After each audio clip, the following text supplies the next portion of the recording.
সাবেক স্বরাষ্ট্রমন্ত্রীর ভারত পলায়ন নিয়ে যা জানালো পুলিশ ও র্যাব। ছাত্র জনতার অভ্যুত্থানে আওয়ামী লীগ সরকারের পতনের পর দেশ ছেড়েছেন দলটির অনেক নেতা।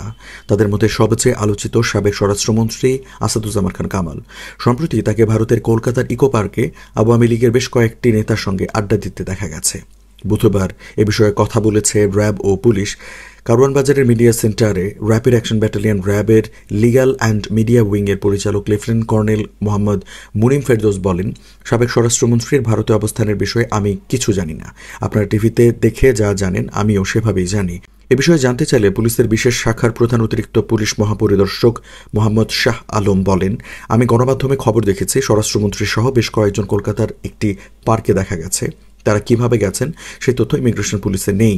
তিনি বলেন, এতটুকু নিশ্চয়তা দিতে পারি স্বরাষ্ট্রমন্ত্রী সহ যাদের দেখা গেছে তারা কেউ ইমিগ্রেশন ক্রস করেননি। ইমিগ্রেশনে তাদের দেশ ত্যাগের কোনো তথ্য নেই। তিনি আরও বলেন, ইমিগ্রেশনে যেহেতু তথ্য নেই অবশ্যই অবৈধ পথে গেছেন তারা। হেঁটে যেতে পারেন, গাড়িতেও যেতে পারেন, স্থলপথেও অবৈধভাবে সীমান্ত পার হতে পারেন। প্রসঙ্গত, ভারতের কলকাতার ইকো পার্কে গত ২৮ সেপ্টেম্বর সন্ধ্যায় সাবেক স্বরাষ্ট্রমন্ত্রী আসাদুজ্জামান খান কামাল সহ বেশ কিছু নেতাকে আড্ডা দিতে দেখা যায়। এ সময় তার সঙ্গে ছিলেন সাবেক এমপি অসীম কুমার উকিল, অপু উকিল ও হাজি সেলিমের এক ছেলে সহ আওয়ামী লীগের কয়েকজন নেতা। দেশের একটি বেসরকারি টেলিভিশন চ্যানেলের ক্যামেরায় ধরা পড়েন তারা। উল্লেখ্য, গত ৫ আগস্ট ছাত্র জনতার অভ্যুত্থানে আওয়ামী লীগ সরকারের পতন হয়।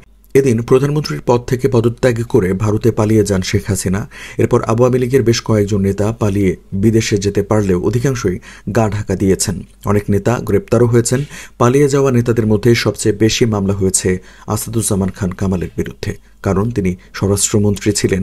ধারণা করা হয় যে তার নির্দেশেই দেশের যে ছাত্র জনতার আন্দোলন হয়েছিল সেখানে গুলি চালিয়েছে আইন শৃঙ্খলা রক্ষাকারী বাহিনী।